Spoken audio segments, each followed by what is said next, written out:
Y'all better put him in the Heisman. Got that wood right here, baby. This is the Bud Light Seltzer Morning Rush Podcast. Bud Light Seltzer, for those anytime easy drinking occasions.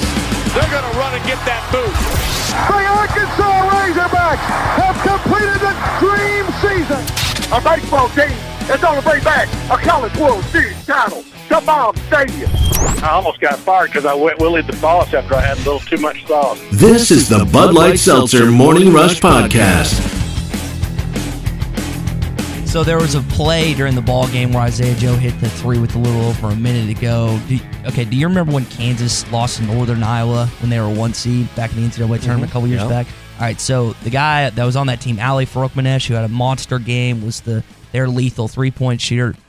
He takes a shot. I think they were up 2 with like 35 seconds to go. And when you're trying to break the press or whatever and just run out the clock, your coaches, they don't want you to shoot. Like, you're supposed to just hold the ball and do it. And he takes this shot because he was just so deadly from beyond the three-point arc. You were just okay with that. And he drills it. They ultimately end up beating Kansas. There's a point in that ball game where any other player on the court would have dribbled it out and tried to get a foul call with a little over a minute to go. But Isaiah, in transition, buries a three. And I thought Desi was about to travel because he took 2 steps and was still trying to find someone to pass. He throws it to him. And that's one of those shots where Muss would get mad at anyone else on the court for taking it except for Isaiah Joe, and he buried the three. It's kind of just there on that right elbow. We're talking about the same one there before the half that gave Arkansas the lead. Kind of fell backwards, a little bit off balance into the bench, and came up fist pumping. And it was a big moment that you could feel by watching on TV. The crowd that really ignited the crowd to another level there on Saturday. They had a sellout number of tickets, but they did not have quite a full house for that game. But it sounded very loud at that moment. Probably maybe the loudest moment in the game, perhaps. And he, at one point, he hit a three over by the Missouri bench, and this wasn't, because Isaiah comes across as a pretty humble guy. He held down the three right next to Konzo Martin. There was there's a fantastic picture. I don't know who to give credit to. I'm just going to give credit to the Arkansas basketball staff. Whoever took that picture of him holding down the three, and Konzo Martin's just kind of like shaking his head angry because he knows how good of a player Isaiah Joe is. And it's a great picture and a great moment. And just for him to come back and do what he did, I mentioned it first segment, we undersold, he over-delivered. Like, we were that's all we did. All we did last week was tell you, hey, don't expect him to blow up. Don't expect him to have a massive game. And he just completely, he goes 5 for 10 from 3, has 21 points, plays 37 minutes, has 3 assists. Like, Who does that in their first game back after missing 5 from knee surgery? Not a knee injury. They've been icing it for a few weeks, and now it's not tender anymore. He had knee surgery where they went and cleaned it out arthroscopically. 2 things we were massively wrong about this weekend: the number of minutes he would play, and playing baseball yesterday. Yeah. I didn't think there was any way. Bet the house they're not playing Sunday. Look at the forecast when they played yesterday. Got it all in. So 2 things we were massively wrong about, and Isaiah Joe being one of them. The number of minutes. Not surprised at the 21 points, not surprised at the accurate shooting, not surprised at his impact on the game. Only thing on his stat line surprised at, 37, nearly 38 minutes. Yeah, and Mason Jones doesn't have his best game. He only has 12 points, goes 2 for 9 shooting, went to the free throw line 8 times, hit 7 of them, but the way you were able to still beat Missouri by 10 and Mason Jones not have a stellar performance, you got a lot from Desi Sills, you got a lot from Adriel Bailey. And a statistic that we have to keep bringing up. This team, not 14-0, now 15-0 when they hold opponents to 72 points or less. So if they get it done on the defensive end, their offense usually shows up, and they were able to once again hold that stat true and win another ball game, 72 points or less, Tommy, when they hold their opponents. Yeah, so, and adding in Isaiah Joe's defense, it's just part of what Arkansas has been missing. I think it's much or more so than the 21 points he poured into the basket on Saturday. You had him to help fuel some of those stops and some of those big runs, create some of those steals, and just his long arms and big range was sorely missed in his absence. 877-377-6963. Let's go to the phone lines. Miss Lisa in Northeast Arkansas calling in. Miss Lisa, you're on the Morning Rush. Well, good morning, and thank you for taking my call. How are y'all doing? We're good. How are you? Well, I'm doing great. It was a great weekend to be a Razorback fan, except for the fact that the referee missed the call. Said Arkansas women were out of bounds when they weren't. Yeah. That would have been a... Yeah, I saw that. I saw that. From the angle we had on TV, it sure looked like she was in bounds, didn't she? Excuse me, it did to me. Did to me, too. But I want to talk about two things real quick, because I know Ty is finger happy when it comes to pushing the button. And Ty, I'm not making fun of you or nothing. That's a joke. Yes, ma'am. Okay. I want to get that straight. The baseball team and the fact that the spring game cannot be held in Little Rock. I want to elaborate or expound or whatever the word is on those two. We've got a baseball team this year. Now, we always have a good one, but I think we've got an extra good baseball team this year. Very good. This Moore kid is, I don't know if you want to call him a phenom. I'll go ahead and call him a phenom. And if I'm wrong, there'll be someone that'll point it out, on your texting. I saw him they called him a wonder kid on social media last night. Well, that's a good term. Yeah. That's a good term. But I was very proud of the basketball team. I was proud of my homeboy, Desi Steele. He stepped up to the plate and had a good game. Your what?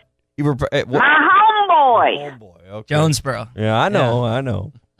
That's my homeboy. Me and him's buddies now. Yeah. We talk. I have no doubt.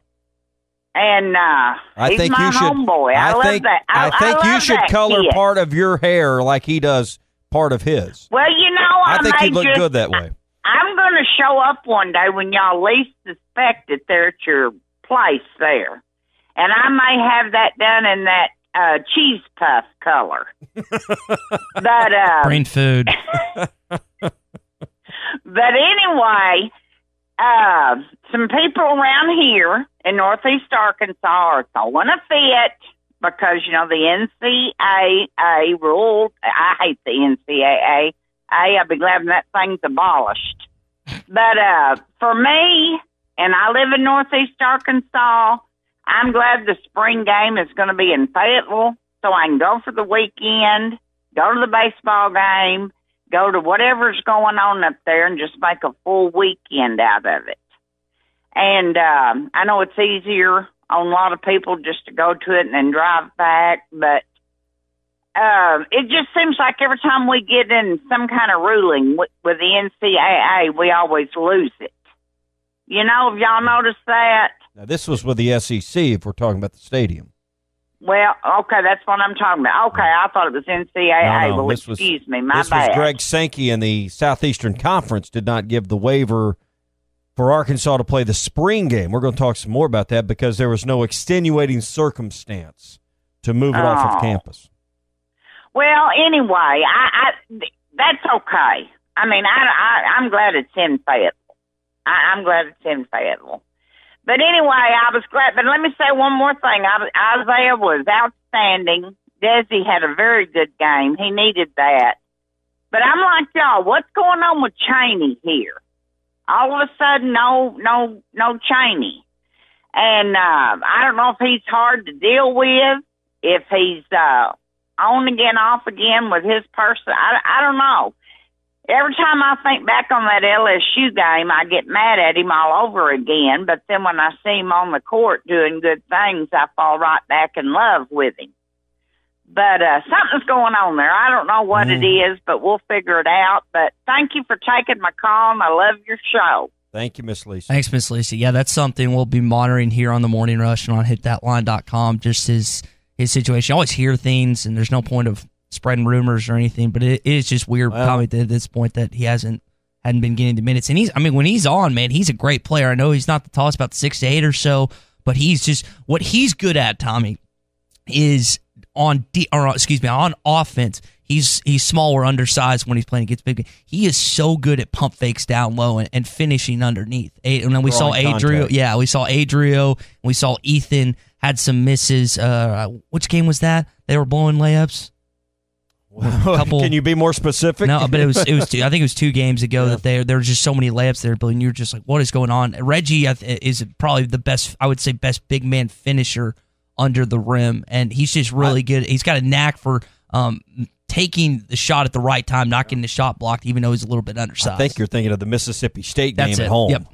Mississippi State. That's what I was thinking of. So, but that's something to keep an eye on. We'll keep an eye on here on the Morning Rush. You're listening to the Bud Light Seltzer Morning Rush podcast. Bud Light Seltzer, available in black cherry, strawberry, lemon lime, and mango. Give is to Alex Collins, straight up the middle, and Collins on the run. They won't catch him. Alex Collins is going to take it all the way to the house. Touchdown, Arkansas, 80 yards. All right, let's go to the phone lines where Hayden Dalgavy is waiting, sports reporter for THD 11 down there in Little Rock. Hayden, it's been a while, man. What's been going on? Hey, guys, not too much. Good morning. How are you? Good, man. So we were texting a little bit last night, and I think you and I were just both shocked by the news of what happened in this weekend with the SEC, Greg Sankey denying Arkansas's ability to play the spring game at Little Rock. From what you've heard, from who you talked to, do you think there's going to be some type of appeal process? How's this going to go down in the next coming weeks?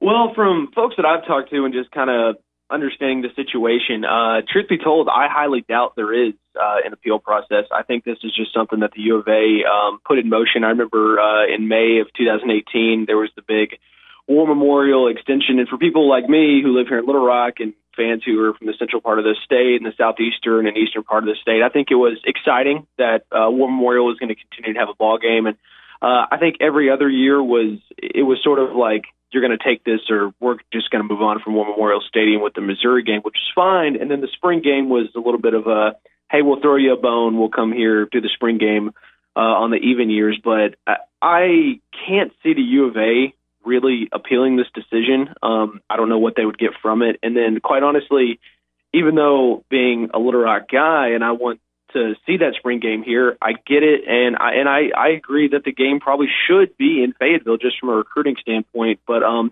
it was kind of strange and disappointing. I didn't understand the motivation behind the SEC denying the waiver. It really doesn't give Arkansas an advantage whatsoever. But like they said, extenuating circumstances in that letter that they sent to the U of A were not there for them to host the game at War Memorial Stadium. So I doubt there's an appeal process. I think Sam Pittman and company have bigger fish to fry than that. But, it was just very strange. The whole thing was really weird. Hayden, you mentioned just like that process. It's weird to me because there's SEC games there. There's games like during the regular season. I just don't understand like the decision behind not letting you play the spring game there, but you can play SEC games and non-conference games there. Right. It just didn't make a lot of sense at all. And we actually, once we saw the announcement, it was kind of, the release was a little weird because you see that release from the U of A that says important spring game dates. And we see, okay, spring dates, first day of spring camp. And then you kind of see halfway through that press release, you're like, oh, and the waiver was denied in Little Rock. And, truth be told, the reaction down here was really 50-50. I mean, most folks that I talk to that, live in, I'm from Cabot. I mean, folks in Cabot, Searcy, Benton, Bryant, Pine Bluff, folks that would just drive 30, 40 minutes that would like to see the Hogs practice or scrimmage at War Memorial or whatever the spring game this year, the format would be. I think they get it. They're like, well, recruiting, it'll help the Fayetteville. But at the same time, there was also folks that was like, man, I could have, it would have been really cool to see the Hogs and Sam Pittman's first year and get a chance to see guys like Rakeem Boyd and then to see what Felipe Franks is going to bring to the table. And they don't have to make that 3-hour drive, and even more than that for a lot of folks who live in the southeastern part of the state. It just didn't make sense at all. I mean, it's not like they had the spring game, Chad Morris's first year in Little Rock, and the team was 4-18 since then. So I don't really understand the advantage to having it in Little Rock. Just why does the SEC care? I understand that there's a process for a waiver, but why deny it? I don't know. It's just confusing.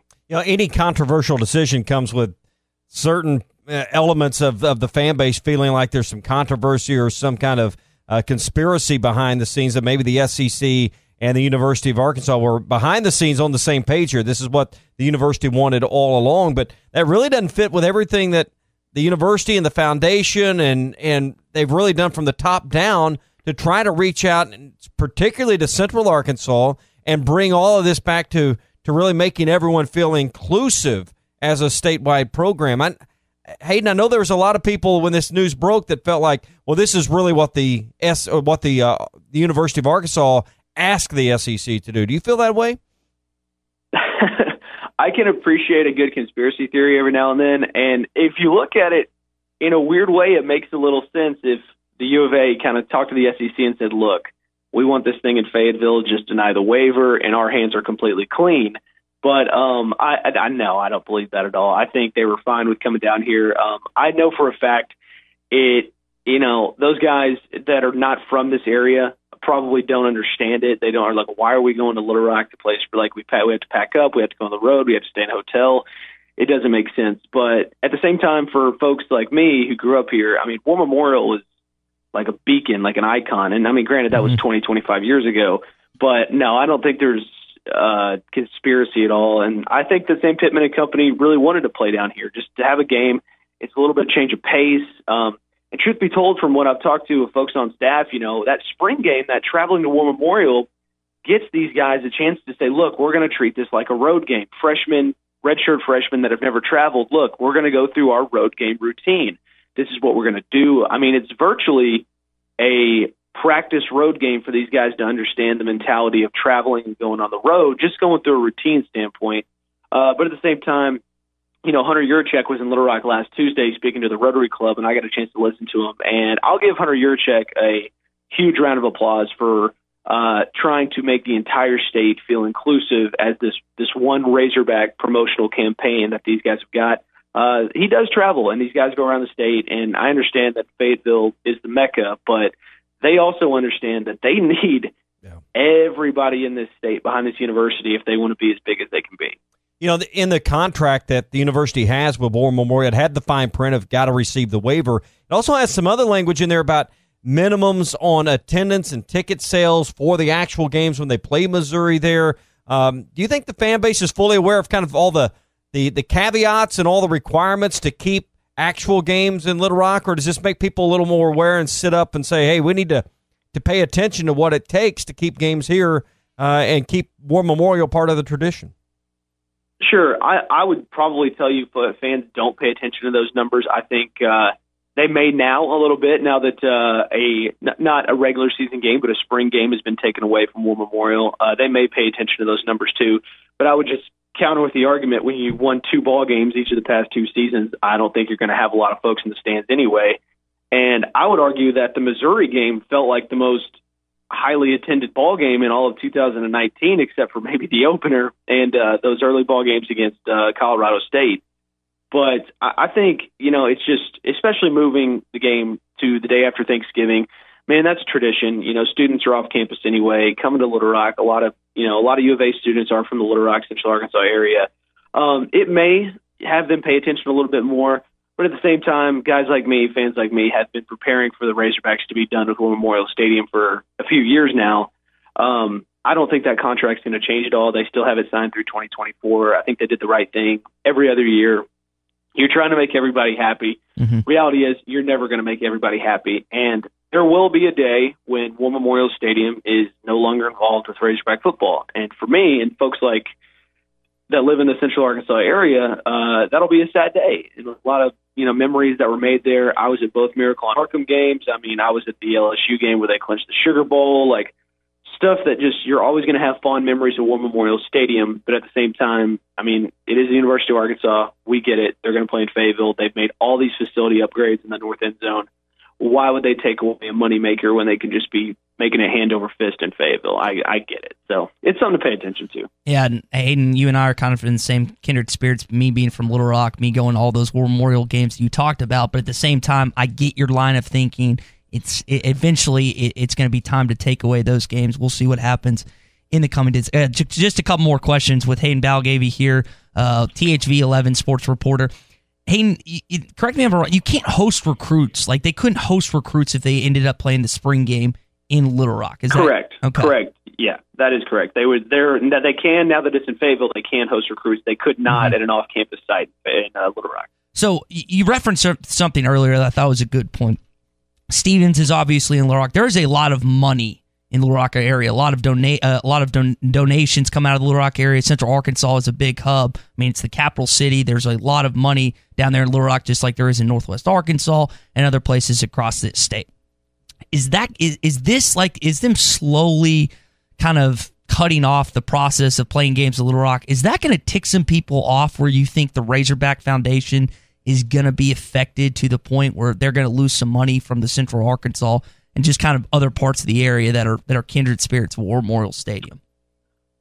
10 years ago, I would have said absolutely. I think you would have been in some serious trouble, even mid to late 2000s, if you even thought about the idea of like, okay, we're not playing at Little Rock at all. I think you would have really rubbed some people the wrong way, especially rubbed people the wrong way that financially contribute to not only the university but the football program in general. But, honestly, I think that they have just salted away year after year after year, and now it just feels like, especially with the TV, because it used to just be, and Ty, you remember this, where if you weren't in Fayetteville, a lot of times, unless it's like a Jefferson Pilot 11 a.m. kickoff, I mean, a lot of those ball games, even SEC ball games, you couldn't watch them unless you either paid like pay-per-view or you went to Fayetteville, and that used to rub people the wrong way. I used to have to listen to them on the radio when I was a kid, and I'm only 29. I remember that.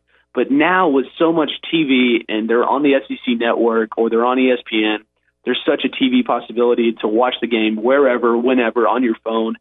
And the fact that the years have gone on, I think that's salted away a little bit. They would definitely make some people mad. But now with all the money and all the folks that are pouring into Northwest Arkansas, at a certain point, it's going to be, you know what? We're sorry to upset you, but this is the route we're going. And I think, who knows? 2024 is the last year of that contract. And from the way I see things and the way things seem to be trending, that could be the send-off. We'll see. Yeah, I'd probably agree with you. Hayden Balgavy, THV sports reporter in Little Rock. Hayden, appreciate you making some time for us this morning. I know you told me last night you had to set your alarm to get up early, so I appreciate you joining us this morning, buddy. Man, us TV guys sleep in, but happy to get up this morning. All good. All right. Thanks, Hayden. All right, Tommy, tell us about the Fence Man. Hey, if you own a business that needs more security or maybe just a better look and more curb appeal, the Fence Man can help give you both. They've been in business for more than 40 years, and the Fence Man can custom install any type of fencing, gates, controlled access to make your business more secure and have a better look. And they have 18-month same-as-cash financing now available with the Fence Man. 479-782-3936. That's 782-3936 for the Fence Man. He ain't afraid of no work. Want to bring Clay Henry back into the conversation. Clay, you grew up in Little Rock. You've got a good historical perspective of what War Memorial means to that part of the state. We've had this conversation many times, but the reality is this will be the first year since, I believe, 1948. There won't be Razorback football of any kind in the capital city. Yeah, I think the key part about this whole deal that maybe we don't get is that the SEC rule states that you have to play 2 games in another stadium for it to count as a home stadium and for you to be able to play the spring game there. And they played 1 there the previous time that they played the spring game in Little Rock. They didn't play 2. So that was an exception, but they kind of like, okay, you do play 1. We'll give you this one, but they don't play. They're not going to play any games in Little Rock next year. I wondered how they were going to pull that off if the SEC was just going to say our rule doesn't matter. I mean, there's a reason why we have that rule, but we're going to waive it. And I wasn't surprised. You had construction the last time. Your stadium, exactly. You could say we had the extenuating circumstance of the north end zone expansion. It's because of the construction phase we need to move this game to War Memorial. You don't have that reasoning, that reason this time of construction going on in Fayetteville. Yeah, I just didn't see that they were going to be able to. Now I'll say I'm surprised that they waited so late to ask for the ruling. In other words, the letter was just recently sent. Dated in February. They knew first of the year they could have asked for this. So it just seems odd. Now, one of the things that I've already heard from, some boosters in Central Arkansas, Sam Pittman's not going to do as many Razorback clubs as Chad Morris, and I think that's a Hunter Yurachek decision. And I think Hunter is going to do more Razorback clubs, but I just wonder how that's going to play out. But let me also say this. If you do 20 Razorback clubs, Chad Morris was doing a bunch of them the last 2 years, and you're saying, well, that's to bring goodwill, and you get fired after 2 seasons. The goodwill doesn't really matter. It doesn't really matter. It matters if you win games, and if he can do 4 or 5 fewer Razorback clubs and recruit 4 or 5 more players during that time that he's not on the road, it's probably a good thing for the football program. I know they're making an adjustment to the way that the foundation and the athletic department view the Razorback clubs and their role versus these one Razorback events where they'll roll into town and the coaches come and it's kind of I don't say a bus tour, but you'll have Yurachek and you'll have Musselman and maybe you'll have Pittman and if depending on the time of the year you may have Van Horn. I've been to 2 of these at this point. They had one in Fort Smith that we all attended, and I think they're from the way it's been explained to me by the administration, they're going to utilize those more as a outreach. Correct. It's just a change. It's a change in their philosophy of how they want to outreach to the fan base versus the traditional Razorback clubs that they've done around the state for decades, Clay. Yeah, and I think it will allow Sam to spend more time with his team. And you say, well, what do you mean? Well, he's not going to miss weight room workouts. He's not going to miss time with his staff that they can be recruiting together. It's just, in the spring there's a lot of things going on that impact, in recruiting. Yeah. And so we'll see. Now, they're not doing away with Razorback clubs. No, they're not. They're just the head coach will not be speaking at as many. Correct. So, Clay, I asked Hayden the question that I'm about to ask you financially wise, and Tommy alluded to it as well.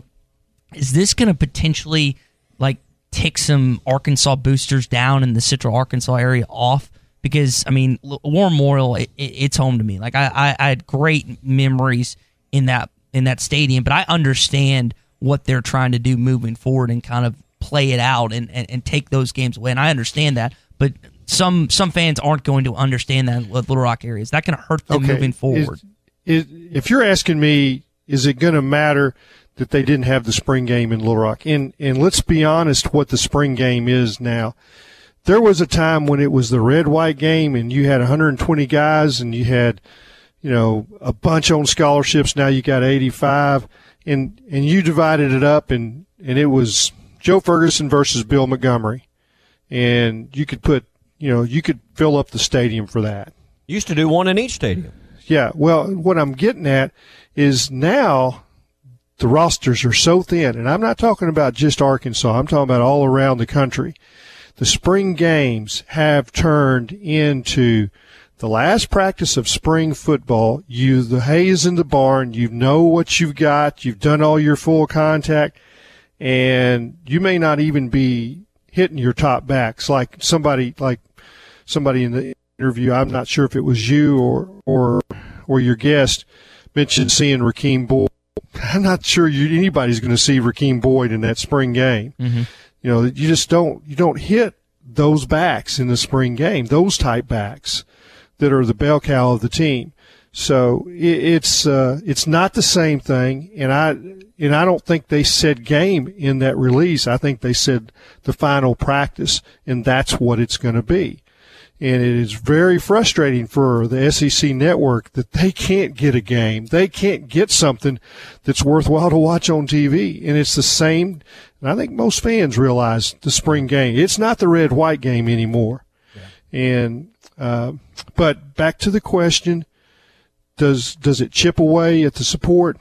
Maybe a little. I think they're still, the Razorbacks are still, it's the entity that ties together 75 counties, and I don't think that's going to change because of this. To me, the bottom line is this.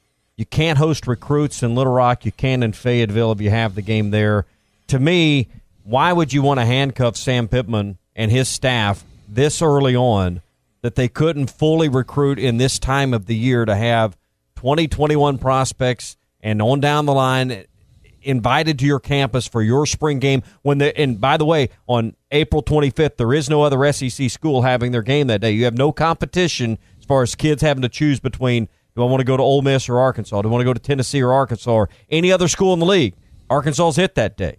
So why would you not want to take full advantage of that opportunity by having the game in Fayetteville? To me, that makes you would completely be hindering your coaching staff if you didn't have it in Fayetteville. Can you imagine if you were allowed to bring recruits down to Little Rock and you tried to show them those facilities? I mean, and this is a Little Rock guy that's saying that. This is the guy that loves War Memorial Stadium. Right. But, like, come on. But you can't – I mean, that's not fair to Sam Pittman, guys, if he can't utilize this opportunity in the spring to bring recruits to campus. And this team, it's all the help that has to recruit. You have to recruit right now. This is not Alabama where you just had the second best recruiting class in college football.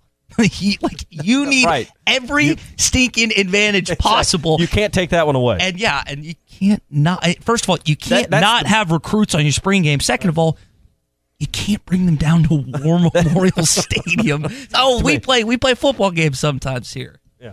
To me, that's the headline of this story is Arkansas is going to be able to have recruits at their spring game, not miss that every other year. That's the thing that you cannot have happen. Period. So that's okay, Ty. No more double negatives, okay? What did I say, Clay? You can't not. Yeah. Okay, my bad. I didn't graduate with a journal. He garnered one. No, we're not saying that. Nope. He garnered one there. Jeez, man. Man. I'm just going to help you when I can. No, I need all the help I can get. I need all the help I get. You're listening to the Bud Light Seltzer Morning Rush Podcast. Bud Light Seltzer, gluten-free with no artificial flavors. Now he does a tightrope act. Boy, Houdini's in the house. We're number 3, and nobody's home to watch that house. Touchdown, Hogs! Holy Hogs! Kevin, good morning. Hogs finally got a dub this weekend, man. It's a little more fun doing sports radio when people were happy after an Arkansas basketball win. Right, a little more pep in the step. And good morning to you guys. Yeah, I mean, Arkansas is really, once you get on a slide, you start to wonder, at what point are they going to start taking down the bricks and just fold the program up and put it back in a suitcase? I know that sounds dramatic, but you know how fans are and how fan base can be when you lose, 4 or 5 games like that. And, Arkansas got back on track. Obviously, Isaiah Joe was the big news there in his return and the way he played and the way the team played, I thought. Mm-hmm. Kevin, Tommy and I, Clay and I, we've all been discussing how shocked we are that Isaiah Joe comes back and just goes off. 21 points. He plays over 37 minutes. Were you surprised at how quickly he returned and got hot again, man? Absolutely. I really was. I mean, maybe not so much that he returned that quickly. I think when we hear arthroscopic procedure, we know those things can be quick turnarounds, but still, 18 days. So you're thinking, well, are they rushing him back? Is he, is this really? So I think the big part of that, it's kind of the 1-2 combo, the quick return and then the way he played. Yeah, I think I was not expecting him to be quite as effective and quite as sharp as he was, but man, perfect timing to do it because Arkansas really, when you look at the season, I think a lot of fans were thinking, well, maybe the NIT again, and then we see how next year looks. And I think this team, even though it could play out that way, I think there's a lot still to play for. They're definitely on the bubble and get a chance now to play their way into the NCAA tournament. Well, that was the next thing, Kevin. Everybody seems to have an opinion about the NCAA tournament and what Arkansas's path is to get there. I'd love to hear what you think the path is with these 4 games that remain in an SEC tournament ahead. What does Arkansas need to do to get themselves back on the right side of the bubble? I personally think that it's, at least 4 more wins. And how you get there, obviously there's 4 more games in these next 2 weeks in the regular season. And so you've got Tennessee at home Wednesday night. A week later, you've got LSU at home. And you've got a couple of road games sandwiched in there at Georgia and A&M. So all of those games are winnable. And I think you win 4, gets you to 21 wins. I don't know that that's necessarily a magic number, but going 12-1 against a good schedule in the non-conference, I think really bolsters Arkansas's resume. And they've got some good quad 1 wins, Indiana on the road, Alabama on the road. If you beat LSU, that's probably another one. And even Georgia Tech with a losing record is close to being a quad 1 win. That they're at 79th right now in the NCAA net. If they get to 75 or better in that ACC, then that's another quad 1 win. So I think 4 more wins, however you get there. If it's winning out the regular season, or maybe going 3-1 and picking up a win in the SEC tournament. But I think Arkansas is not as far off as it looked before Isaiah Joe returned. It's just a different team, and when you think about it. Yeah, they're 5-9 in conference. They're 5-4 in conference when he plays hurt or healthy, and they're 3-1 when he plays healthy in league play. So there's no reason to think with him in the mix, and if he stays healthy, that Arkansas can maybe do what we're talking about they need to do. 2 games at Bud Walton Arena, 2 games on the road at Georgia and at Texas A&M. What is the one game in these last 4, Kevin, they absolutely cannot afford to lose, and why? Any of them. Just because we said they need 4 and there's 4 left. Yeah. I really think if there's one that you say they absolutely can't lose, if I had to pick one of those, I would say it's actually Wednesday against Tennessee. This is a team that just came off a 5-game losing streak. I don't think they match up great against Tennessee, and really that's the one team that blew them out kind of from the beginning. I think they've got to put 2 games together to get on a roll. So I think Tennessee, I think the next one's the biggest game and the one that they can't afford to lose. It's a home game. They need to put together a 2-game winning streak so they can build off of that. Talking Arkansas basketball with Kevin McPherson at AR Hoop Scoop on the Morning Rush. Kevin, you were talking about just their pathway to the NCAA tournament. They're 45th right now in the net rankings. How closely have you been paying attention to that, and where do you think they'll have to end up to be solidly in the NCAA tournament? Yeah, I think they're right there. I mean, the net, they're probably, again, if they win let's say they finish 3-1, let's just say they can do that to finish out the regular season. They're probably going to be right around that 38 to 42 range, maybe a little bit better than that, but probably in that range. And I think that's okay. I think that's where they need to be there. I think the biggest thing is also if they win a few more games, they're probably looking at now, because right now they're 4-5 in road games. They've proven that's a good record. They've proven they can win away from Bud Walton Arena. A couple more of those is going to help. But I go back to the 12-1 non-conference record. I think Arkansas can afford to be 8-10 when the SEC dust settles. Maybe a 9th win when they get to the SEC tournament. I think that's just enough maybe to probably push them over. Now, other bubble teams, that's going to factor in around the country. And so we're not taking that for granted, but I just think right now looking at it, I think that's probably enough. Is this team good enough to get to the SEC championship in Nashville? That's a great question. I think they are. And the reason I say that is I look at how close they've been in games, especially with Isaiah Joe against the top part of the league. Even without Isaiah Joe, they could have beaten Auburn. And that was when Auburn had Okoro healthy. That game went to overtime. Arkansas had an 8-point lead late there.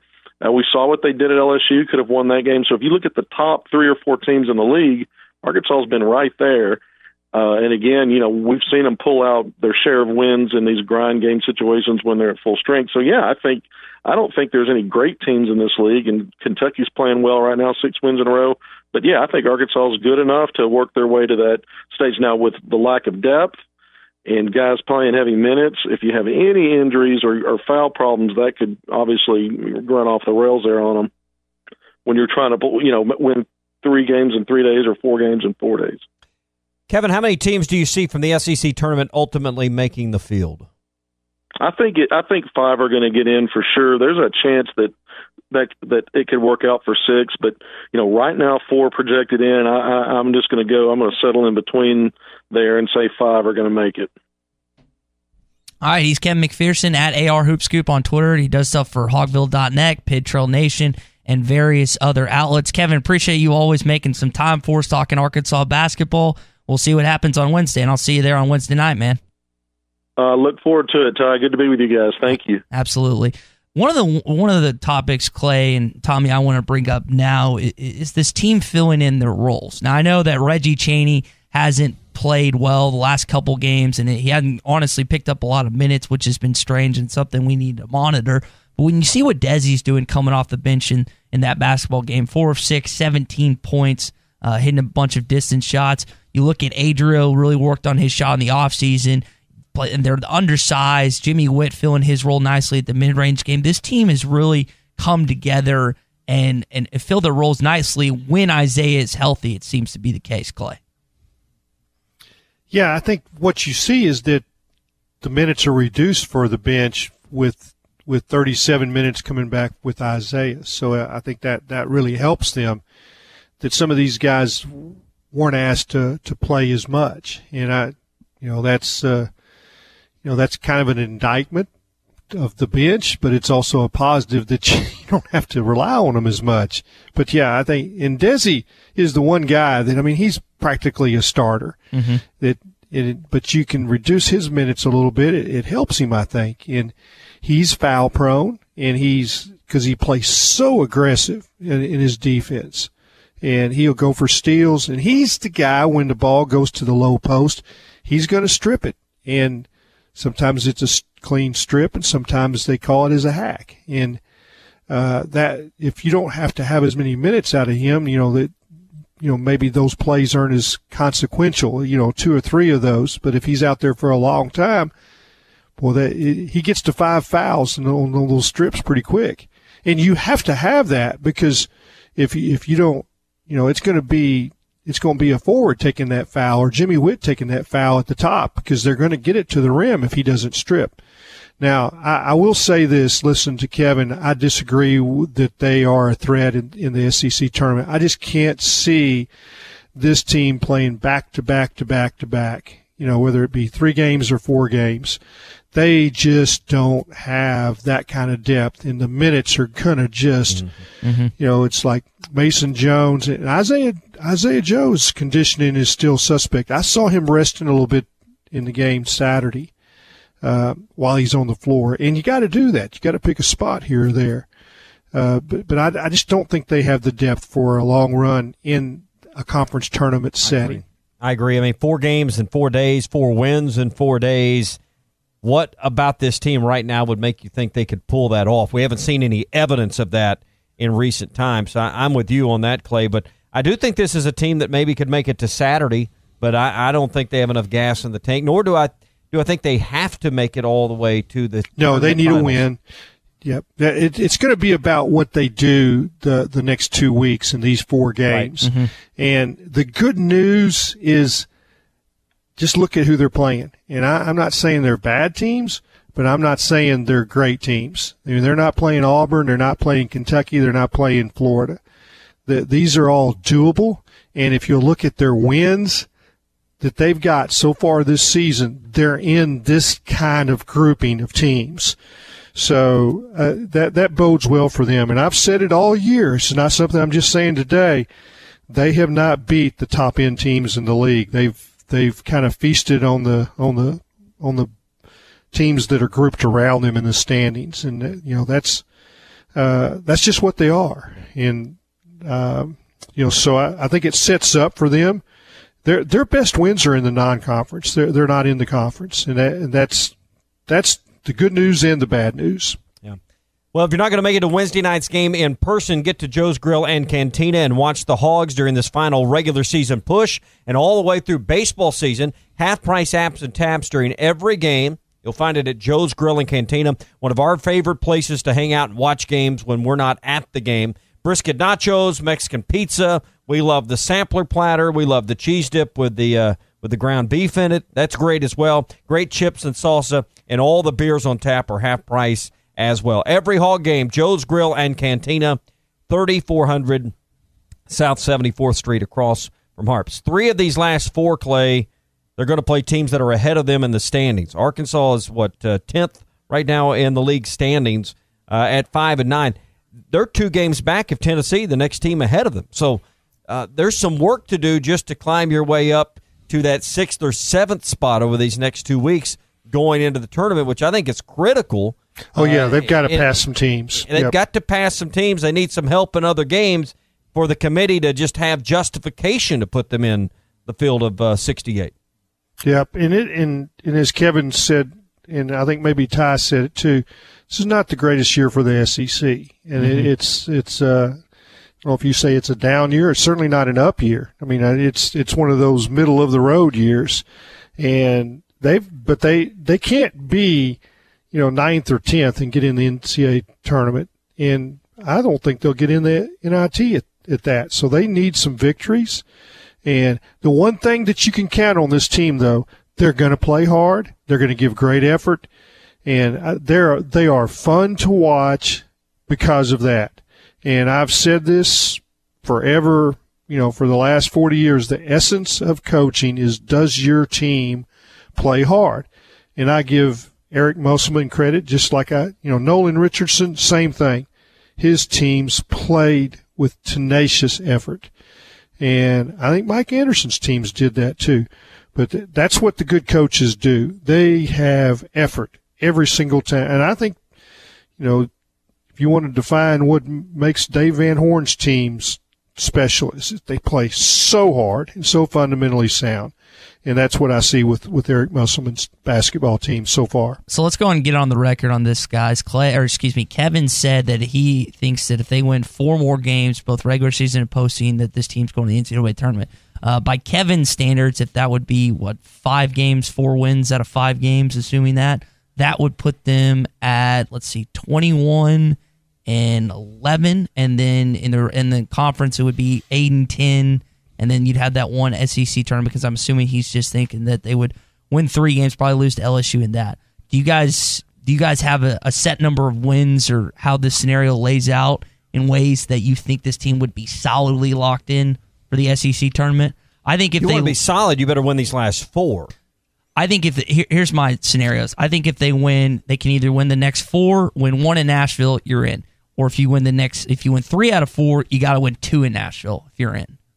That's how I'm laying out. Is that fair? I think that, they could. It also depends on what some of these other teams do. Yeah, Tommy, you're exactly right, and that's where I was going to go.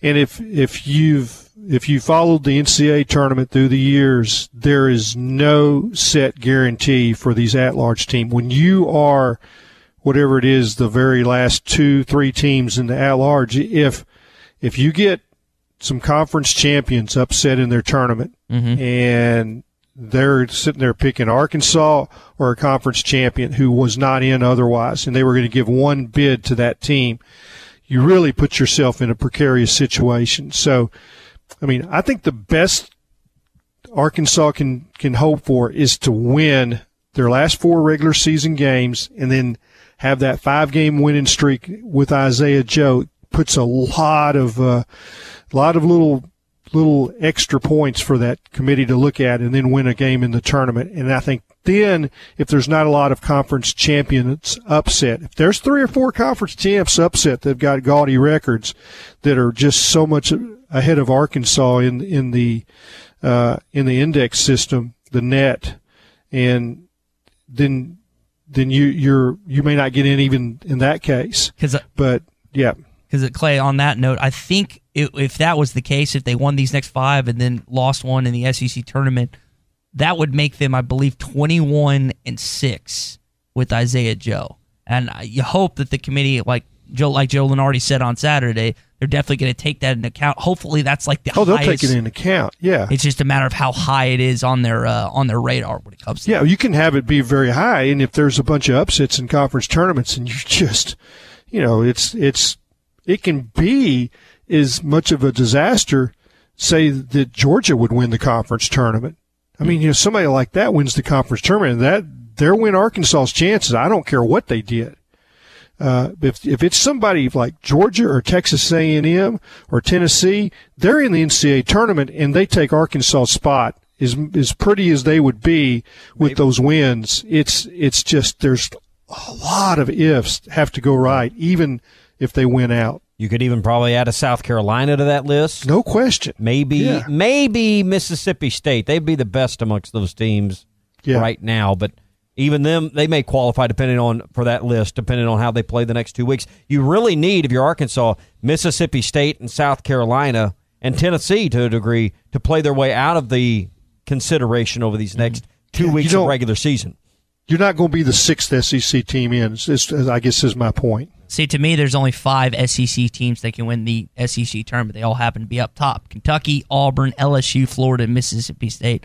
I'm not a believer that South Carolina and Frank Martin's team can make a run in the SEC tournament. I don't believe anyone else outside of those top 5 can, and that includes Arkansas. But hey, all that has to happen is for those 4 teams to lose the first game in the SEC tournament, and somebody else is going to win it, Ty. Yeah, no, that's a good point. So, I mean, we'll see what happens. I mean, Kentucky's got hot, Clay. They've won 6 straight. That's going to be a tough team to match up with. Auburn has really only lost when Okoro has been hurt. I think he was injured the last 2 games with hamstring or something, and they haven't been the same team. They're sensational freshmen, but those are the teams that I'm monitoring, and I think that have a chance. But we've seen crazier things happen in the and they're SEC not playing tournament. to get in, but they're playing for seeding. Mm-hmm. They're playing to not lose the seed they've earned at this point. Correct. Yeah, and you can see stinkers at the conference tournaments from good teams. Yeah. I mean, you just can't. So I've seen it. In Arkansas, I know this wasn't under Eric Musselman, but Arkansas has shown the ability they can get hot in the SEC tournament. I know in 2014, 2015, they were the second best team in the conference, and they got there. And then also in 2017, they were able to get there as well. So it just depends if this team can kind of take after those teams and hopefully get hot in Nashville. Well, if they're making threes, like Saturday they made 12, they go to Nashville and they make 10 or more threes in those ball games, they're probably going to win some. Mm-hmm. Yeah, the way for that to happen is for somebody like Gene Tall-Silla to suddenly find his game. I mean, it's like all at once is like you've got a guy that's got fresh legs, and all at once he's playing like you thought he would play. That's been the big surprise or kind of clinker in this team that that was a guy that you thought was might give him 8 to 10 points and 5 or 6 rebounds a game, and it just hadn't happened. And that just has really severely impacted the depth situation, on the, as far as on the front court. You thought you'd get minutes from that guy. It hadn't happened. He hadn't hit his shots, and that's what you were hoping he would be able to bring to the table. Your number one source of local news and information you need. Bud Light Seltzer, 5% ABV and only 100 calories. We'd put it up against any other seltzer out there.